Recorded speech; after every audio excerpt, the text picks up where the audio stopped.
Good morning, everyone. Thank you for joining us today. My name is Diane Torres, and today I will be presenting the City Ready session part 2, which will be going over how to become a successful student. So city navigation, how to understand your syllabus, and all of this good stuff. So thank you for joining us once again. Um, let's get started with today's presentation. And actually, before we begin, I would like to present myself. My name is Diane Torres. If you could please sign in to the sign-in sheet that we will be posting in the chat. We would love to get to know you, your name and major. This presentation is interactive, so you're welcome to leave your questions and your comments down below. Okay.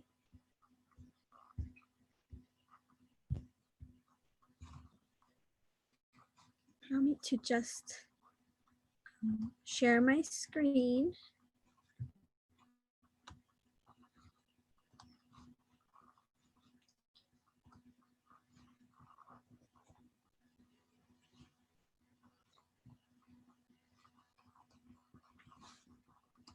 Okay.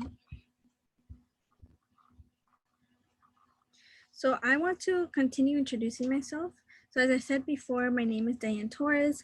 I'm a peer mentor. I've been a peer mentor for the past 2 years now, but I've been attending City College as a student for the past 4 years. So I finally was able to graduate this past semester. So I do also want to congratulate all of you who have graduated this academic year, 1920. I want to celebrate you, congratulate you. We are very proud of you because you made it despite all the obstacles. You didn't give up, and now you have graduated successfully. So, share if you are one of those that have graduated. We would love to shout you out as well. Also, if you are an incoming student and this is your first time seeing a presentation like this, we welcome you. Welcome to San Diego City College. If you're interested in applying to San Diego City College, I will be posting a link on the chat that you will be able to fill out for more information and to get connected to someone who can help you register to San Diego City College. The peer mentors at First Year Services at San Diego City College, we are available Monday through Friday, 8 a.m. to 5 p.m. And what we are there is we're made available to assist you in your admissions applications, in your FAFSA applications. If you have any general questions, we also connect you with resources offered to all of you students, and we also support you in your academic goals throughout your journey at City. Part of our support includes this type of session where they're called City Ready sessions. We want to go over what to look for throughout the semester, and they're made to prepare you for the upcoming semester so that you can be successful. As I said before, we're available Monday through Friday, 8 a.m. to 5 p.m. You can call us for support at 619-800-2739. Or you can email us to sdcitycollegepeeradvocates.com. And we will be posting all of this in the chat. I also encourage you, if you need a one-on-one assistance, you can make an appointment with us, and we would love to assist you with all of your needs. You can fill out the form and we will get back to you on all the information that you may need. And also with that appointment, we do follow up. So if your question needs to be referred to a different department, we will definitely be able to refer you. Okay. Oops. So let me see. Why is this not going through? Sorry about that.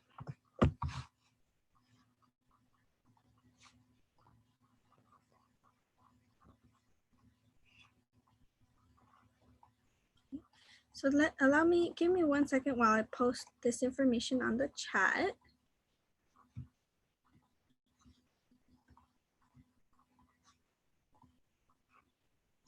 There we go.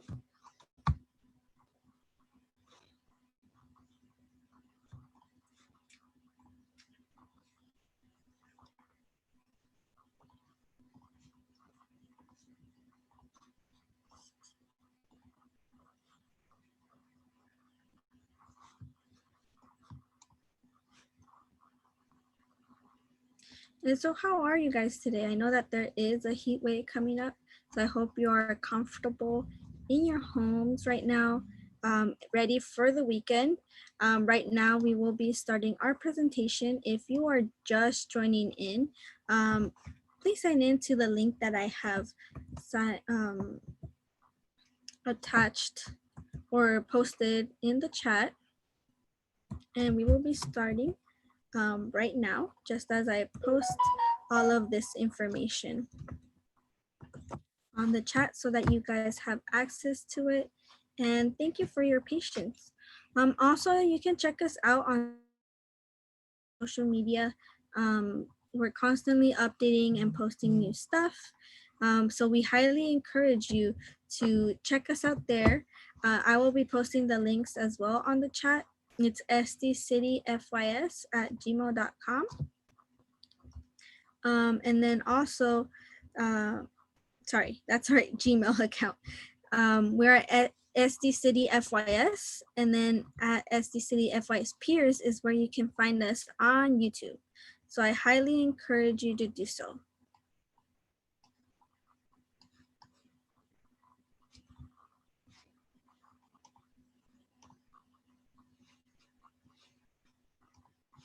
We also, oh, okay. Nice.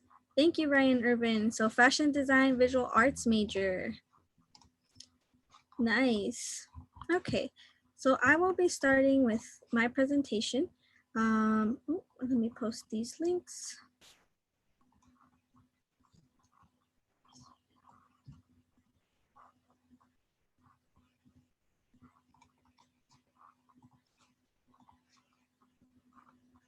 Shout out to you. I wonder if did you graduate this year, or when is your graduation date? Okay.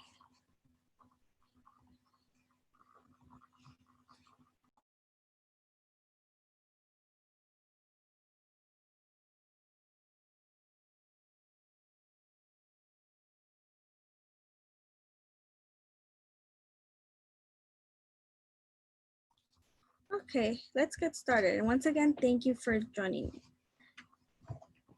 Okay, so once again, welcome to our second part of our City Ready session. So here are a few topics that we will be going over today. So once again, the purpose of these sessions is to help you be better prepared for this upcoming semester at City, since we are doing virtual online education. And so we want to go over some insight on how to be successful and how we can connect you with our campus resources and support programs.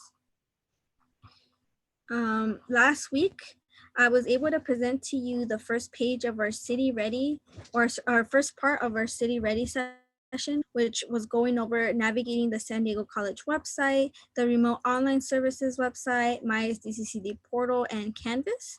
But for today, we will be going over how to navigate your syllabus, how to understand what it says, how you can get connected to your professor, and also some tips and strategies on how to have good time management and study skills. I also want to go over some student success support services and resources that can help you academically throughout the semester. And once again, if you have not done so yet, please sign in to the link provided in the chat. Thank you once again for joining us. And if you would like to introduce yourself in the chat with your name and major, you're welcome to do so. We want to make this presentation as interactive as possible. And also feel free to ask any questions or just share any comments on what I'm presenting. Okay, so now let's get started. So let's start with how to interpret your syllabus. And we want to talk a little bit about what a syllabus is. So basically, a syllabus is a roadmap to the course and your success. It will give you the important dates and deadlines that you will have throughout the semester. So any homework deadlines, project deadlines, test and exam dates. So that's why it's so important to go over it, because it allows you to know what is going to happen throughout the class, and you can plan accordingly for these events, for these projects, and for these exams. It is also an agreement between the professor and the students.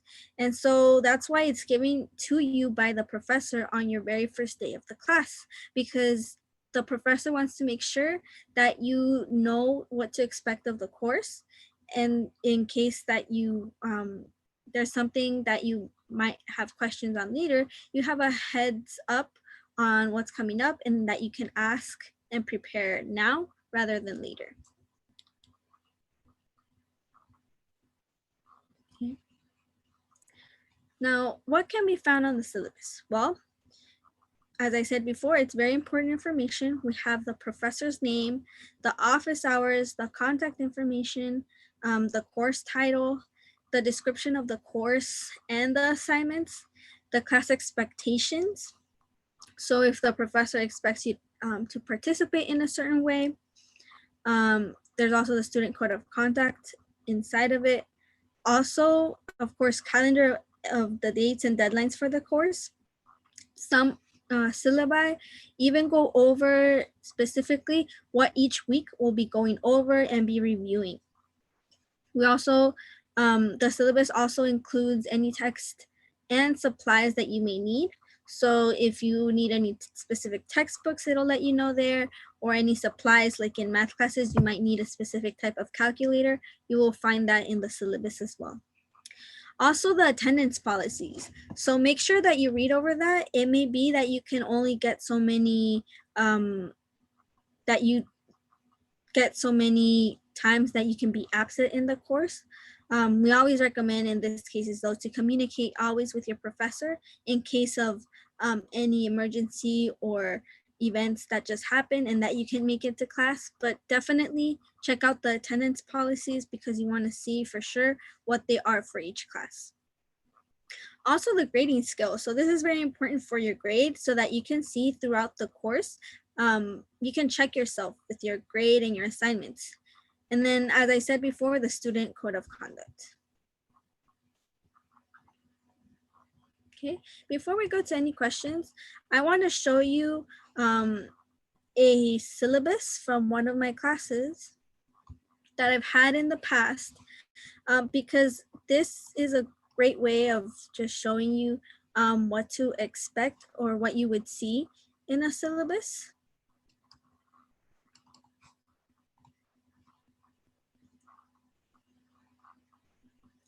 Congratulations, Ryan Urban, that you graduated this past year. Okay. So let me resume share. So this is what you would see. This is a real syllabus. And this one, this is from an online class. So they're in essence the same, even if the class is remotely online or if the class is on campus in person or through meeting through Zoom. It will contain similar information. So as you can see, we start with the semester it's in, then the course title and the name of the professor, the course number and where it meets. So class meets online. And also how I can contact the professor. Also, there's a brief description of what the class involves, the learning outcomes, the objectives, the expectations, the mandatory course textbooks. So I should have these textbooks to be successful in the class. These are suggested course materials and equipment that the professor highly suggests I have on hand for some of the assignments. here, as I mentioned before, the attendance and participation guidelines. So not every class can see the participation in the same way. In class, it could be, you know, raising your hand, asking questions, actively participating. Well, in fully online classes, it's usually getting yourself involved in the discussions that are made through Canvas. So that's how you want to, that's what you want to see when you go into an online class. What does the professor want from you to count as participation points? Of course, it goes through cheating and plagiarism, making sure you know those guidelines. This professor specifically put up online tutorials, and those were very helpful. And as you can see, if you scroll down, it gives us more information on the class, late work guidelines, how to prepare my computer. But then at the very end, it gives me the grading, what to look for, what each assignment is worth, and then my schedule and task list. So every week, as you can see, she put in timelined every single thing that should be done for each week, everything that should be read, and all the assignments and tasks that should be completed. And she even put the due dates. My other class that's remote online looks a lot more colorful. It looks a little bit different, but in essence, it has the same information. And in the same way, she put, so last days to receive an ad code, deadline to drop without a W. You always want to read over that information. And then once again, here's the course schedule. Lesson 1, the first Monday before class, what I should study, the day of class, when we will be going over, and then and due dates of assignments that I have to complete by these dates, and also my exam dates. So a good advice, go over your syllabus for each class the first day of class after you go over it with the professor, and highlight these important dates that you want to keep in mind.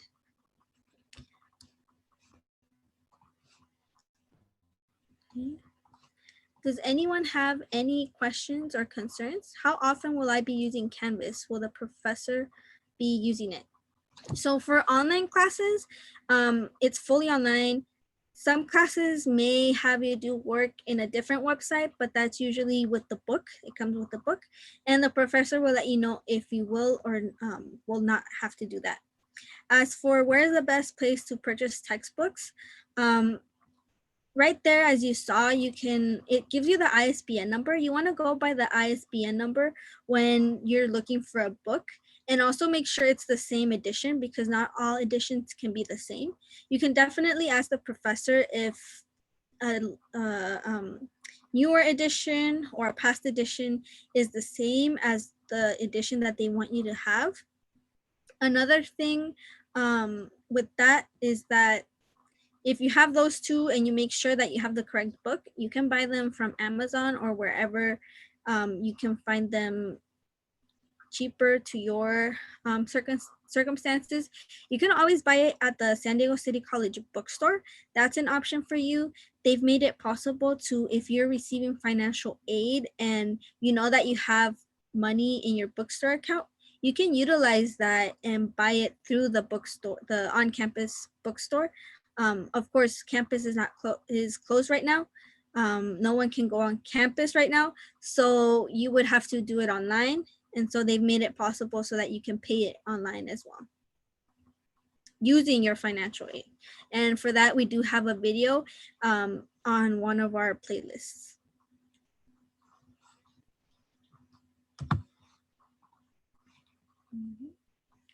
Does anyone else have any more questions? And let me know if that answered your question or if you have more questions. And then once again, feel free to ask any questions or comments down below. Thank you for asking them. We are available to assist you if you have any further questions after this presentation as well. And so definitely, once again, professors will be using Canvas. They use it pretty often. They're constantly communicating with you through Canvas. I know that for my professors, it's depending on the professor and the class, but they're very good for reminding us, the whole class, of what's coming up for the following week, what projects we have to be completing in a timely fashion, what to get started, and that's very useful. Of course, this isn't true for all professors. Some professors will maybe just let make sure that you're checking the syllabus, and then from there on you have to be checking your syllabus for those dates and times. You can also use the Canvas calendar, which is a calendar that it's on Canvas, and you can see all of your assignments that you do have to complete. That's very useful as well, that you can use, but of course it's up to how the professor manages the class and what works for you as well. Okay. So let's continue.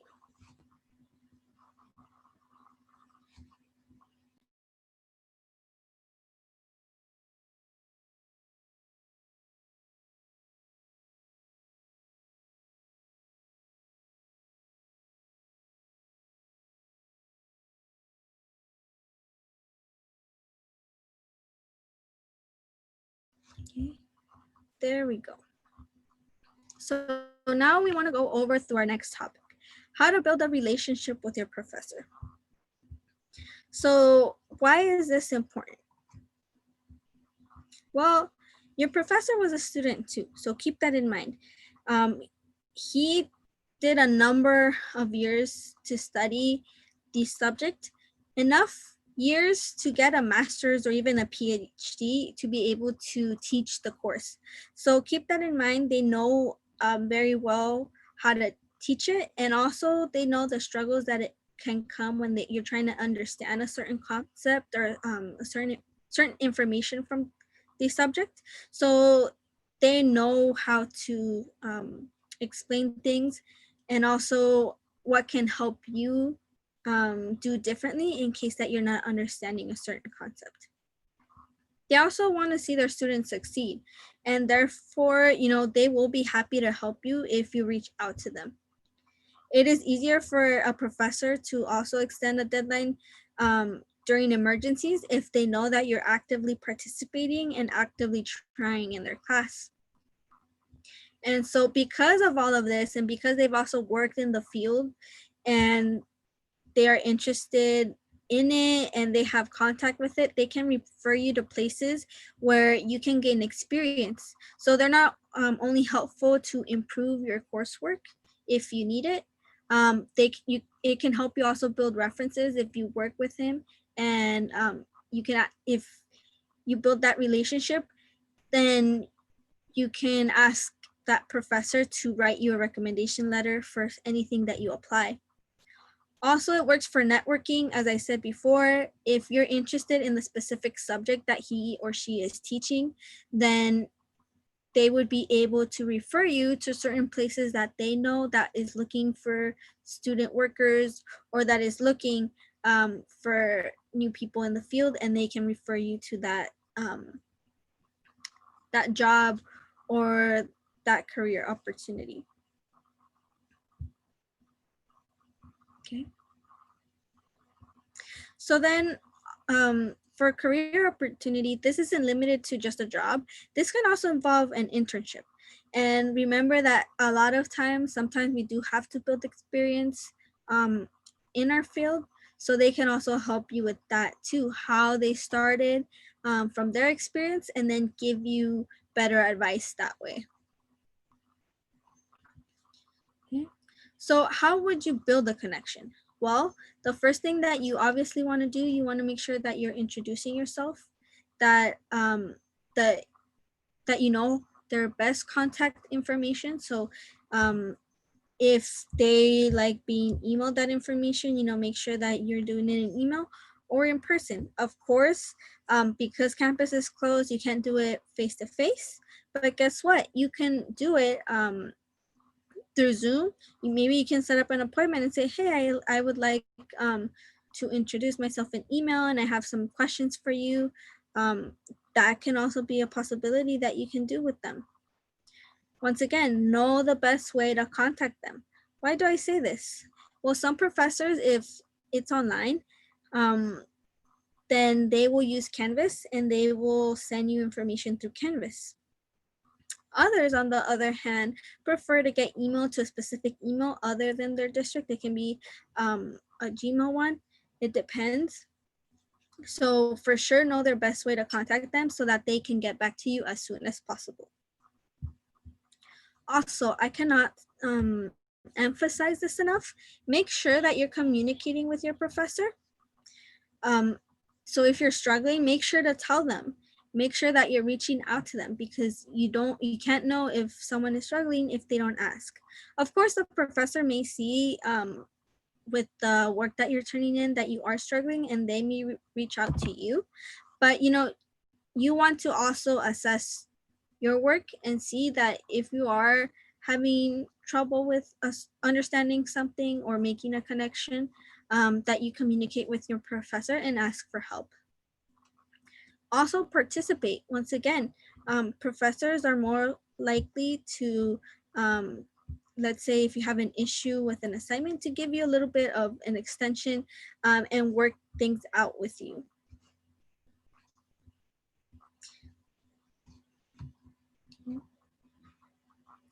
Now, the best way to communicate with a professor is to utilize their office hours.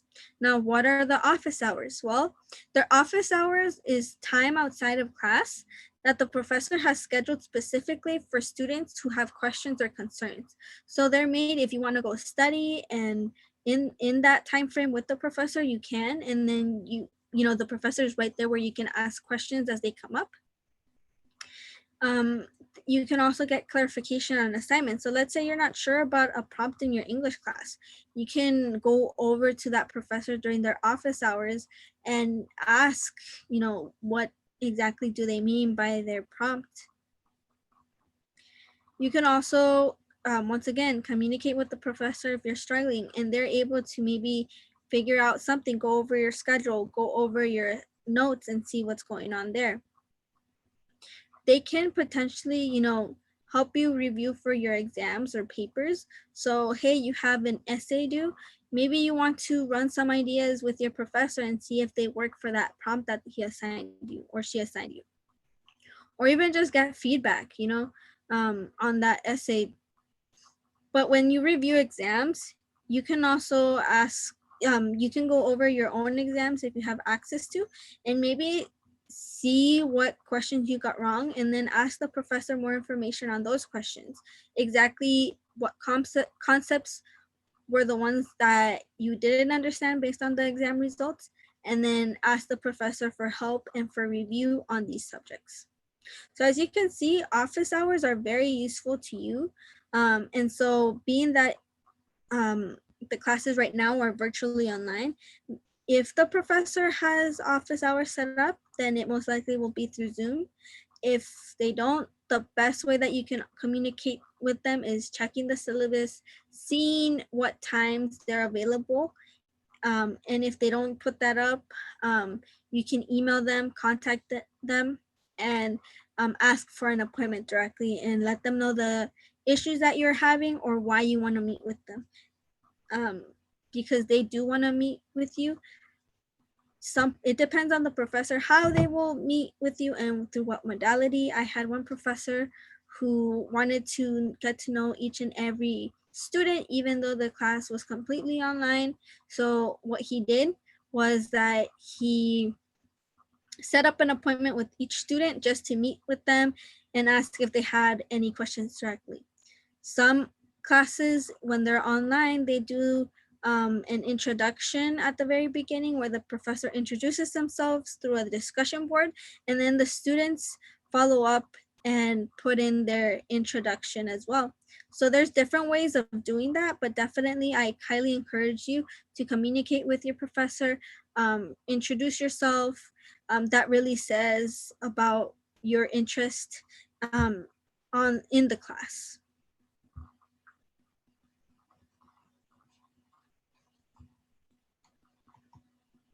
Okay, so does anyone have any questions on this topic?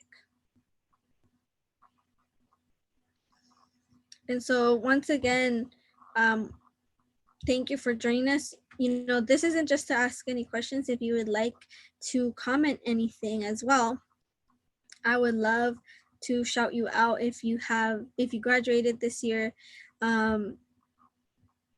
If you're just joining us right now, thank you so much for joining us. If you haven't done so yet, please sign into the link provided earlier. It's the bit.ly /City Ready. And that really helps us see, you know, who attended our sessions and how we can better help you and assist you. Or also what other information we can provide for you to help you.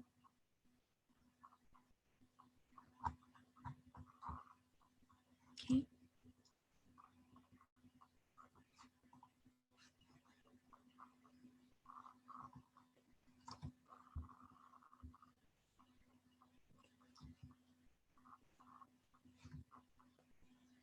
So if no one has any other questions or comments, we will be continuing to our next slide. In our next topic, time management and study skills. So we decided to talk about these together because they're very related to each other. And why is that? Well, if you have good study skills, you always want to accompany it with time management. It adds an extra skill to those study skills. Okay.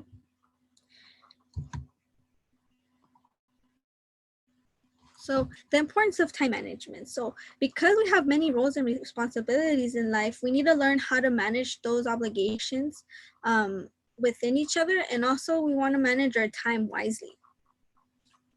It can be easy to get overwhelmed and then lose sight of our goals and our end goals, what we intended in the long run. So we always want to divide them in smaller tasks. I know that a lot of you are parents, so you know, when everyone had to go to quarantine and you had your kids at home, well, now you had to be teachers while working and maybe even taking classes. So of course, you know, you have to be able to manage your time.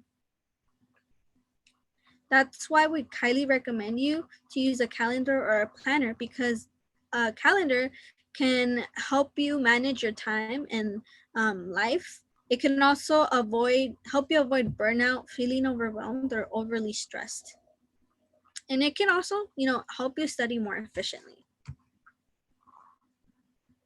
Some examples of calendars is it can be a phone calendar. So it doesn't have to be specifically on paper.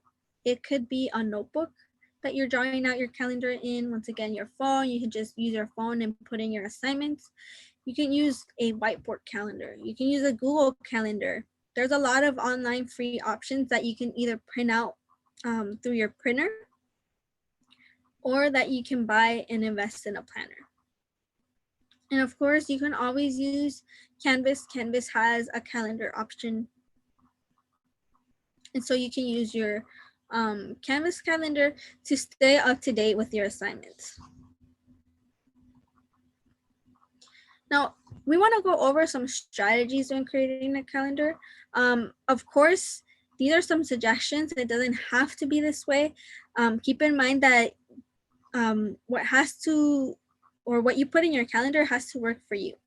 So you can either separate your work life, your school life, and then your personal assignments, or you can have everything in one so you can sort of see the big picture of what needs to get done.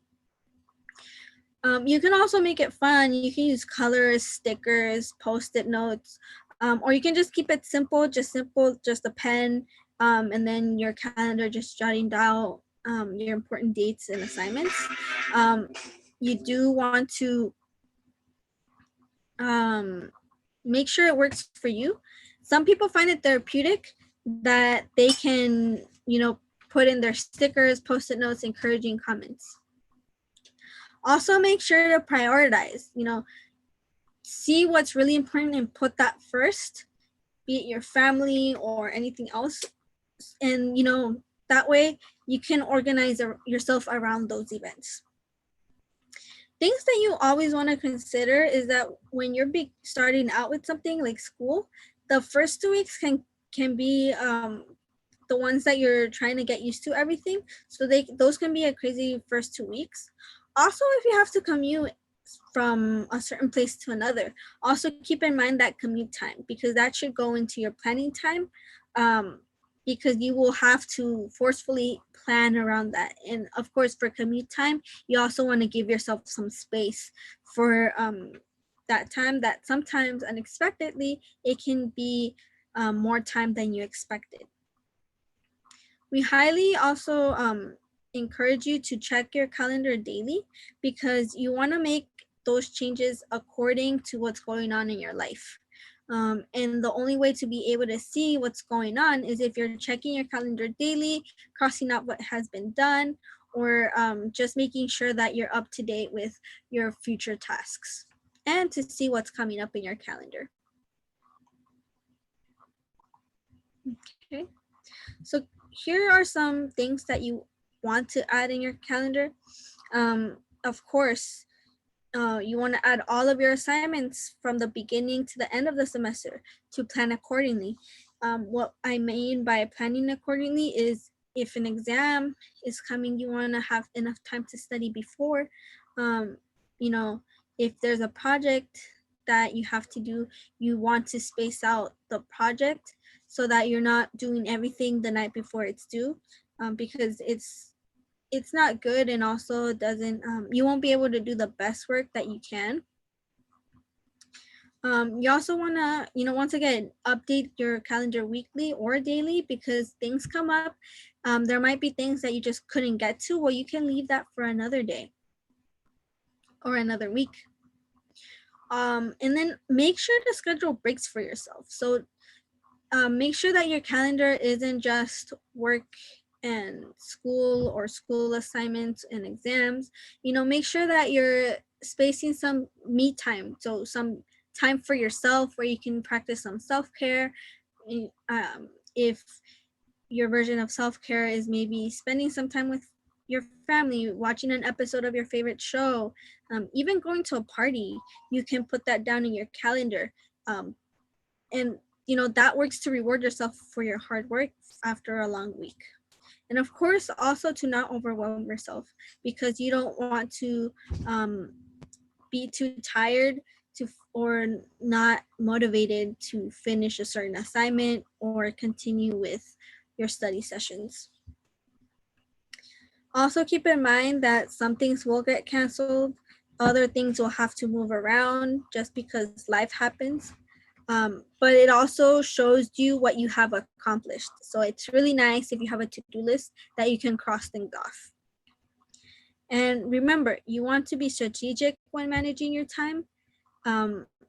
It's like if you were budgeting, you want to see that outline of your time, what you're occupying your time on, to better see where else or what you need to change throughout if you feel like you're not spending enough time for one thing over another. Another things that you want to add, once again, if you're combining it all in one, add your work schedule, your class schedule, so that you can see and make sure that they don't overlap. And if they do, well, now that you have it all lined up, you can see if you have to call someone or reschedule something, or maybe talk with your professor. Once again, your study time and your homework time. As you see in this picture, this person in their calendar, they put study windows. So they decided that on Sunday they would eat brunch at 11 to 11:30, and then at 12, they would just study until 6. So give yourself those windows to where you can study. Also, your exam and presentation days, once again, if you have anything due, put that down so that you know that things are due. And also make sure that you're putting personal things. So doctor's appointments, family dinners, social time. And remember that some things take priority over others. So that's why it's important to put everything up where you can see it and see if anything overlaps, if anything needs to be changed, that you can do that before it's too late. You, of course, don't want to do everything last minute. That can be stressful. So if it can be avoided, by having everything in your calendar, go ahead and jot that down so that you have a better mental picture of what you need to take care of. Other important dates you want to add to your calendar: your registration date and time. So when you can start adding classes and registering for those courses. Remember, that was this past June and July, and right now you can start adding classes. It's open registration. Also, your first day of classes. So the semester begins August 17th. If you're taking a short-term class, that class might start later, or it might end earlier and start August 17th. So definitely write those down so that you know when that class starts and ends. Also, your FAFSA deadlines. So FAFSA deadlines, the application for the next academic year starts or opens up every October 1st. So you want to have that in your calendar so that once that day comes, you're ready and you're just filling out your application. Remember, there's different pots of money, and some pots of money are only given out for the first people that are registered or filling out their application and turning that in that first day. And of course, if you can't because you're missing some information, the sooner you do it, the better, because that way you know that you already did your FAFSA and it's already in. If there's any extra paperwork that you can supply or that you will have to supply to the financial aid office, you already have sort of like a head start. Also, you want to make sure that you have the drop and withdrawal deadlines, because of course, if something goes on and let's say that class, you have to drop it or withdraw from it, those dates, and that could be the difference, make the difference on your transcript. And we can't emphasize this enough: exam or essay due dates. This helps you plan ahead if you need to allocate specific time to study for that exam and for that essay. Okay. Any questions on this topic specifically to or for time management? Because we know that time management can be sometimes a little too much because we're thinking all of the stuff we have to do, but it really helps you sort of plan out your life, sort of like a roadmap. If you've ever gone and have to go somewhere, you're not sure how to get there, there's certain steps. It tells you, get off this highway or get on this highway, take a left, take a right. By looking at what you have to do, you have better insight on how to approach what you need to do. Okay. And once again, thank you for joining us. If you're just joining us, thank you. You're welcome to leave your name and major. We want to get to know you. This presentation is interactive, so if you have any questions or comments, you're welcome to put them in the chat. I am looking at the chat, checking on it, seeing what you're answering. We gave a shout out to one of our students, Ryan Urban. He's a fashion design and visual arts major. He graduated this year, which is fantastic. We congratulate you. We're so proud. And I imagine your family is as well. Okay. So if no one else has any questions, we will be going over study skills. So here are some study skill tips. Be selective in note-taking. Why do we say this? Well, there's something called active listening. And so this is beyond just listening to someone and hearing them talk. You want to actively concentrate on what they're saying and then thinking about what is being said. You want to listen to understand. That should be your goal. And so a good way to see if you're understanding what is being said is when you can paraphrase the main idea of what is being said.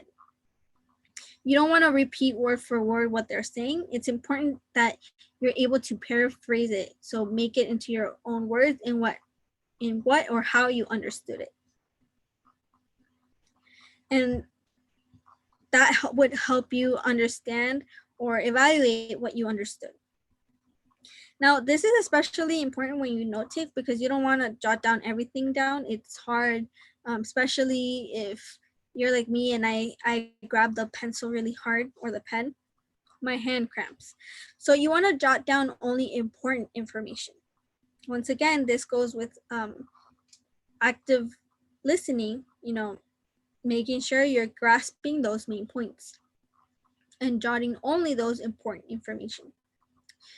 Also, when you do active listening, it helps you retain the information. Another thing that can help you retain information is to schedule out timeframes throughout your weeks in increments spaced out to best retain it.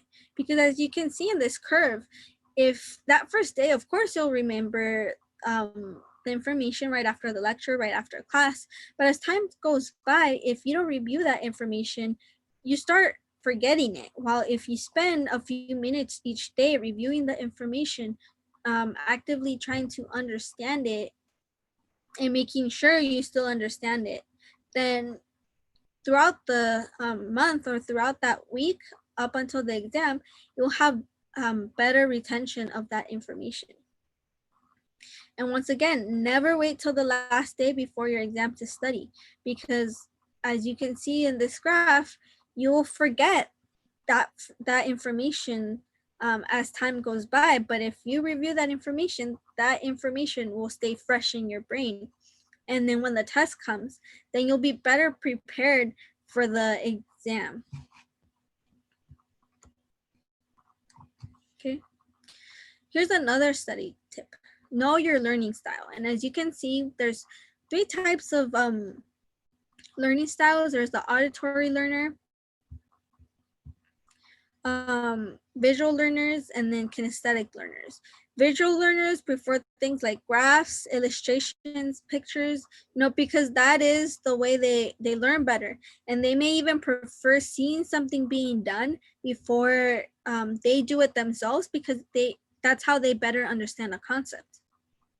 Then we have the auditory learners who do well with lectures and group discussions. They are good at listening and following verbal instructions. And finally, there's the kinesthetic learners, which they retain the information when they do it themselves, and they prefer the hands-on approach. So they like doing it themselves because that's how they learn. What I like about this graph is that it shows you how they can overlap. You can be all 3. You can be 2 of and in part we can be mostly one or the other, but in the end we also learn in the other areas. And then the other thing I like about this graph is that, or the other thing I like to point out about learning styles is that it depends also on what you're learning. So you wouldn't learn the same way you would a math formula and how to use it than a history concept of what happened in a certain date and the effects it had on history and today. So it wouldn't be the same way that you would be learning both of them. It can be similar in that you can prefer it being talked about during class while you're looking at it, but it wouldn't be the same way that you would learn it. So this can also depend, it can be dependent how you learn a certain thing with the subject being taught. Here are some note-taking techniques. Make sure that you're identifying these main ideas. Remember, not jotting down everything the lecturer is saying or the presenter is saying. You're trying to just identify those main ideas. And also figure out what type of note-taking format works best for you. These are just several. There's the outline method, the Cornell method, the flow chart or the charting method where you can draw bubbles and doodles and all of that to see how things connect.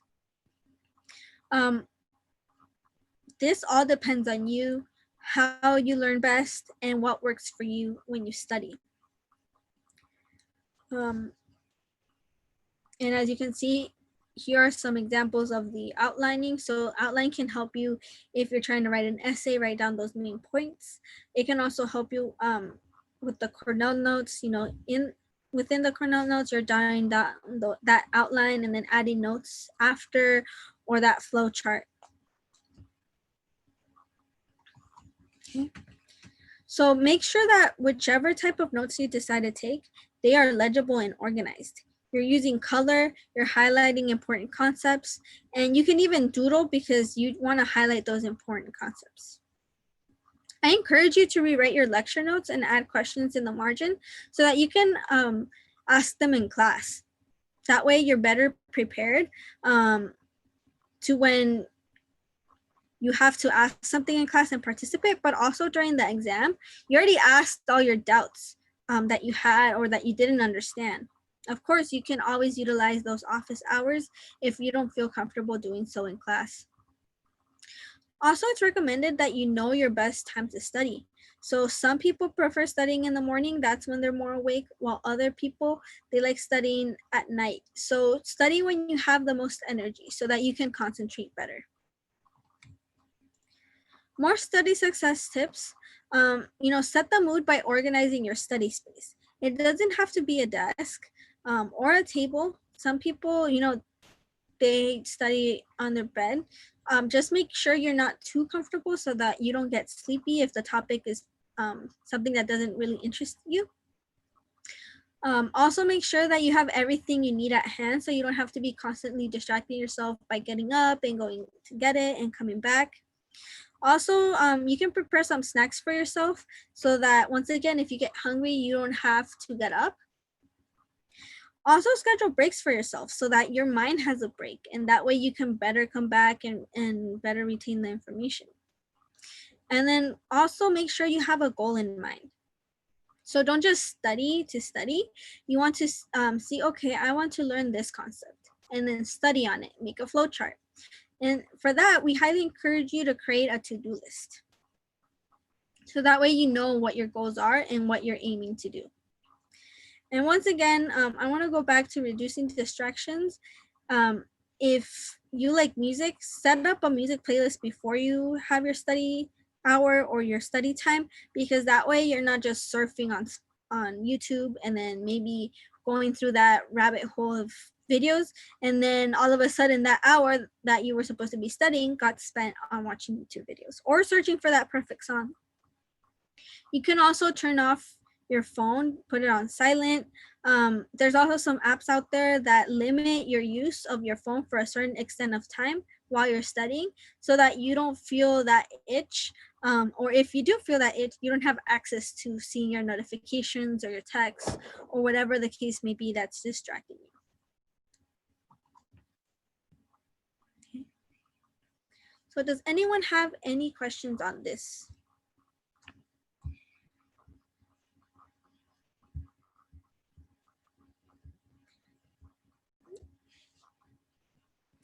Once again, thank you for joining us.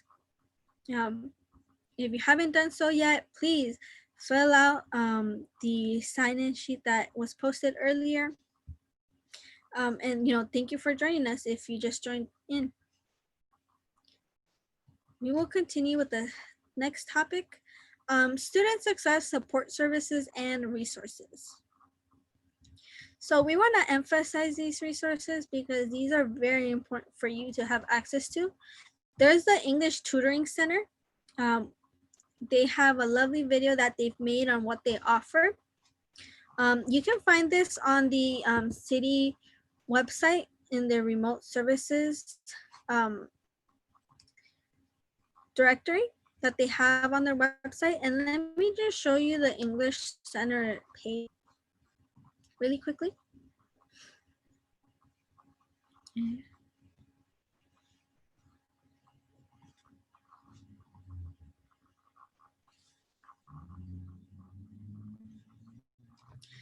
so the English Tutoring Center, it's really easy to get to. Once you have gotten to the link and to the webpage that we will be posting the information on shortly in the chat. But basically what you would do is that you can add them on Canvas, and then on Canvas, you can turn in or submit certain assignments that you want to be reviewed for. This doesn't just have to be an English essay, which is the absolutely coolest part of all of this. It can be any type of essay, you know, English related. They can also give you advice on MLA formatting. We know that that can sometimes, you know, be one of those things that a lot of students have issues with. MLA and APA, so depending on what class you're taking, it could be either or. The one that you may need to go over with them.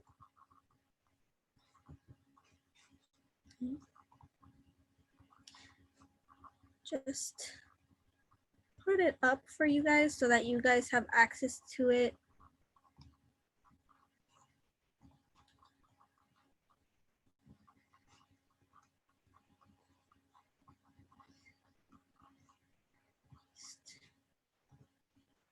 There we go. So here is their webpage. As you can see, they have tutoring available through Canvas. They're open Monday through Thursday, 10 a.m. to 2 p.m. up until August 4th. For feedback on the paper, and then August 16th for assistance.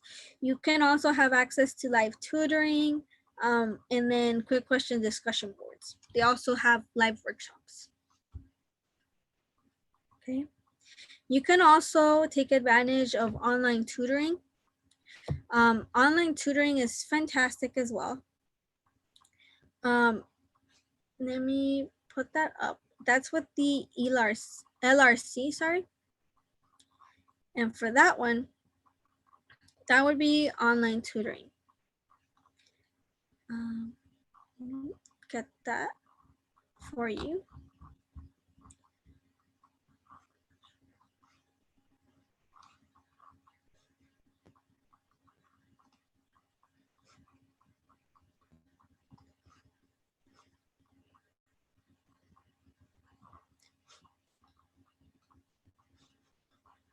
Let me post that on the chat as well for you guys. You guys have access to it.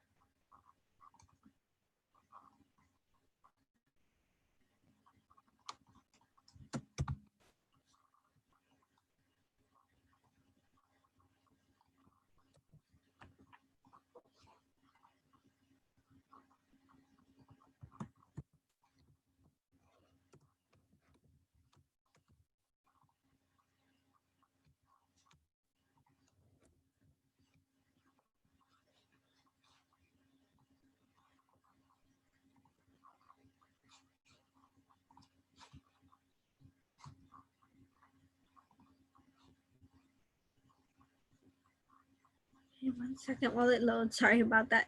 There we go. So here's the information for the Tutorial Learning Center. And you can find all of this in the Remote Online Student Services website. And I've also posted that in the chat. You can find all types of resources there. It's also the where it shows you how to contact the departments on that. Since we don't have access to campus right now, how you can access these departments.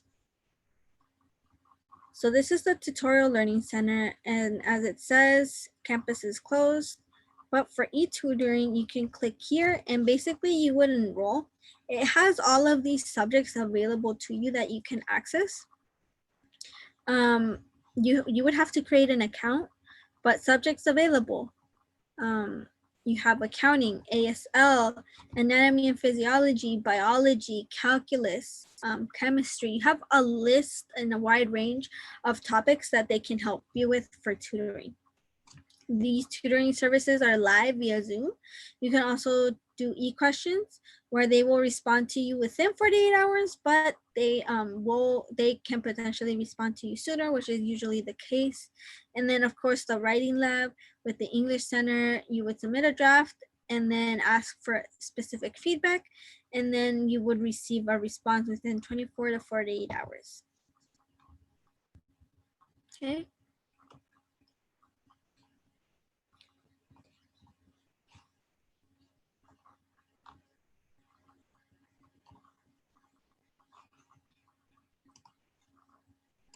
And so thank you so much for watching. That was the end of my presentation. I hope all of this information was helpful. Please fill out the evaluation form for this presentation. I will be posting it on the chat shortly as well, so that you can give me your feedback, see if there's any information that you would like me to add that you would like to see. Also, this is our second session for the second part of the City Ready sessions, ensuring your success at City. We will be coming or doing this City Ready session again August 28th. But if you missed out on the first session, we highly encourage you to tune in to our YouTube live for next week on Friday, August 7th. And we will be going over this information, navigating City College. So navigating the San Diego City College website, the remote online student services, the portal, and then Canvas. So I highly encourage you to join us next week. Once again, we are available for you 8 to 5, Monday through Friday. You can call us at 619-800-2739. You can also make an appointment with us at the bit.ly link that we've posted before. And then you can also email us at stcitycollegepeeradvocates@gmail.com.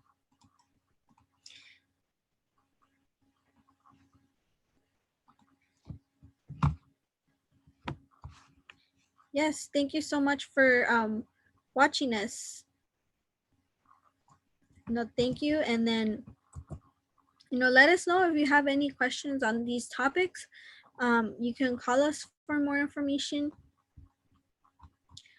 And then you can tune in next week as well if you would like to, for that other information that we will be sharing. We know it can be a lot your first semester, but we're here for you and we want to assist with you the best we can.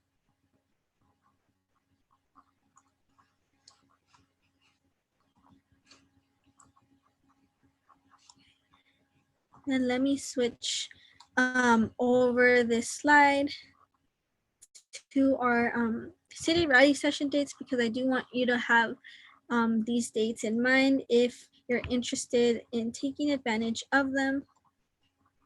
We're also on social media, so we're on Twitter, Facebook, Instagram, and check out our YouTube page. We're live on YouTube on Mondays for our City Compass sessions, where students can ask us questions and we're answering them live. And then, of course, you can always subscribe, and that will notify you when we go live Mondays and Fridays with our City Ready sessions.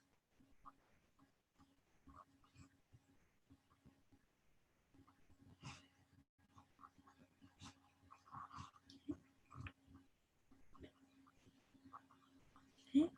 So if anyone has any questions, we did go over a little bit, but we thank you so much for joining us once again. If you need any assistance, contact us. And thank you so much for watching. Have a wonderful weekend, everyone, and stay safe. Bye.